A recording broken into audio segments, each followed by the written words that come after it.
मंदिरों और गलियों के नाम से जाना जाने वाला शहर बनारस किसी परिचय का मोहताज नहीं है। इस शहर में जितनी गलियां हैं उतनी कहीं नहीं। बनारस की गलियों के नाम भी ऐसे हैं जिसको सुनकर आप इतना तो अंदाज़ा लगा ही सकते हैं कि जिस नाम पर गली का नाम है वहाँ वो चीज़ें मिलती ज़रूर होंगी। काशी की इन्हीं गलियों में जाना पहचाना नाम है खोया गली। जी हाँ, नाम सुनकर इतना तो आप समझ ही गए होंगे कि इस गली से खोए का कोई न कोई नाता जरूर है। दरअसल इस गली में खोए की करीब 15 से 20 दुकानें हैं, जहां पर खोए की खरीद थोक और फुटकर में होती है। होली का जो त्यौहार है वो तो बहुत ही महत्वपूर्ण है, आप सब लोग जानते हैं। लेकिन ख़ास बात यह है कि वाराणसी में सबसे प्रसिद्ध गुजिया माना जाता है। गुजिया वो चीज़ है जिसे खोआ से ही लोग बनाते हैं। लेकिन क्या खोआ की जो बिक्री होती है कितना बढ़ जाता है, क्या उसमें कभी मिलावट की भी चीज़ें सामग्री आती हैं? तो चलिए आज हम जानने की कोशिश करेंगे वाराणसी ज़िले से कि जिस तरह से होली का त्यौहार है कितनी महंगा मिलता है, क्या उसमें क्या उम्मीदें रहती हैं, कुछ मिलावट रहता है या क्या है। यहाँ बनारस में हमारे ये बात है और हम दुकानदार लोग सचेत हैं। हम लोग केमिकल, हर दुकानदारों के पास ये केमिकल मिलेगा। इसका नाम आपको मैं बतला दें, इसका नाम है आयोडीन टिंचर। इससे हम लोग चेक कर लेते हैं। आप इसमें मैदा, आलू कुछ भी मिलाएंगे खोए में और लेकर आएंगे, हम लोग तो इसी तरह से पकड़ लेते हैं। संतुष्टि के लिए बाद में इसको हम लोग लगाते हैं। ये खोआ है, ये खोआ है, ठीक। आप इसको दो भाग में बांट कैच करते रहिए। इसको दो भाग में मैंने बांट दिया ना। ये एक भाग यहाँ पे रख दिया, एक भाग यहाँ पे रख कर इसमें हमने दवा लगा दिया। ये है दवा है, ये इसमें दवा लगा तो ये इसका कलर इसी तरह रहेगा।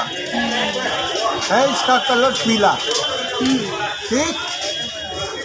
अब इसको यहाँ पे रख दीजिए और दूसरे में हम मिलावट कर रहे हैं। ये इसमें थोड़ा सा मैदा डाल दिए, इतना सा मैदा डाल दिए, खोआ में इसको मिला दिए, ठीक। अब ये तो मालूम पड़ा खोआ है, लेकिन इसमें मिलावट है। हमने इसमें मिलाकर टेस्ट के लिए आपको दिखाया। अब इसमें हम वो केमिकल लगाएंगे। अब इसका कलर देखिए आप,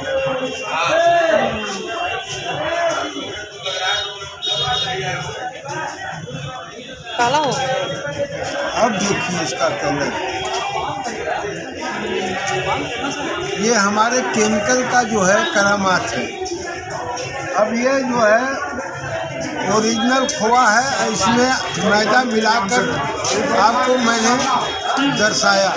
ये देखिए मिलावट हम लोग कैसे पकड़ लेते हैं। इस समय का रेट क्या है भैया? ये 200 से लेकर 240 अभी चल रहा है। अच्छा, तो लगन के हिसाब से या जो होली का त्यौहार आने वाला है उससे? अभी तो लगन और ये शिवरात्रि की चीज़ है। होली पे क्या इसका असर मतलब पड़ सकता है या इससे बढ़ सकता है या 2-4 दिन चलता है, बढ़ता है थोड़ा। अच्छा, उम्मीद क्या है कितने तक खोआ बढ़ सकता है होली पे? होली पे करीब 300 तक जाता है। खोवा का ये भाव शहर के आसपास के खोवा मंडी के व्यापारियों द्वारा मैसेज ग्रुप में तय किया जाता है। इस तरह से हर दिन खोवा का भाव ऊपर नीचे होता रहता है। सैकड़ों साल पुरानी खोवा की इस मंडी में अब भले ही खोवा की बिक्री पहले जैसे नहीं है, क्योंकि आज बनारस के लगभग हर इलाके में खोवा आसानी से मिल जा रहा है। कह सकते हैं कि बनारस की स्वादिष्ट मिठाइयों के पीछे इस गली का बहुत बड़ा योगदान रहा है। मणिकर्णिका घाट जाने वाले रास्ते पर होने की वजह से भी इस गली का खास महत्व है। उसपे गुजिया भी काफी खास होता है कि नहीं? बिल्कुल होता है, वही तो मेन है उसका। खोआ का ही बनाती है किस चीज का? नहीं, खोआ रहता है उसमें।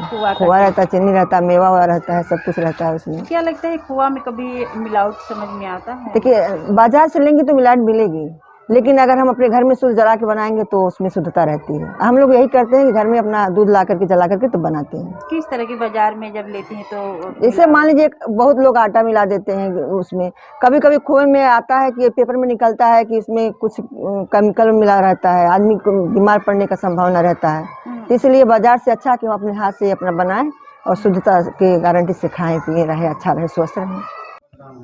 सर, त्यौहार को मद्देनजर देखते हुए और ऑलरेडी हमेशा के लिए किस तरह के अभियान चलाया जाता है जिस तरह से मिलावटी सामान न वितरण हो? खासतौर पे देखा जाए तो त्यौहार के समय जो भीड़ भड़क्का होती है उस समय काफ़ी ऐसी चीज़ें देखने को मिलती है कहीं ना कहीं, तो इस पर किस तरह के अभियान शुरू किया जाएगा और क्या?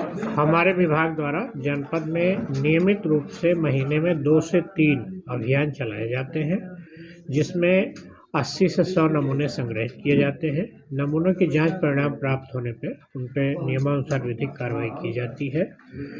इस विशेष त्योहारों की बात जैसे आप करें, आगामी होली के त्यौहार को देखते हुए सतर्कता बरती जा रही है। सभी खाद्य सुरक्षा अधिकारी अपने क्षेत्रों में इंस्पेक्शन कर रहे हैं। शासन से जल्द ही इस पर अभियान चलाने के विशेष निर्देश भी आते हैं। वहाँ से निर्देश आते हुए स्पेशल ड्राइव भी चलाई जाएगी। कितनी टीम गठित होती है सर त्यौहार के मद्देनजर देखते हुए? आमतौर पे यहाँ 5 टीमें बनाई जाती हैं। और किस तरह की कार्रवाई होती है जो लोग पकड़े जाते हैं उनके ऊपर? उनके विभिन्न श्रेणियों में जांच के बाद जो जांच परिणाम आता है, नियमानुसार विधिक कार्रवाई की जाती है, जो एक्ट की व्यवस्था है। ये भी माना जाता है, जनता का भी कहना है कि होली के जो त्यौहार होता है सबसे महत्वपूर्ण उसमें खोआ की बिक्री ज़्यादा होती है, तो इसमें क्या कहना चाहेंगे? नहीं, तो खोए के भी सैंपल होते हैं और यहाँ पे कोई ऐसी खराब सामग्री नहीं मिलती। खोए के भी सैंपल होते रहते हैं।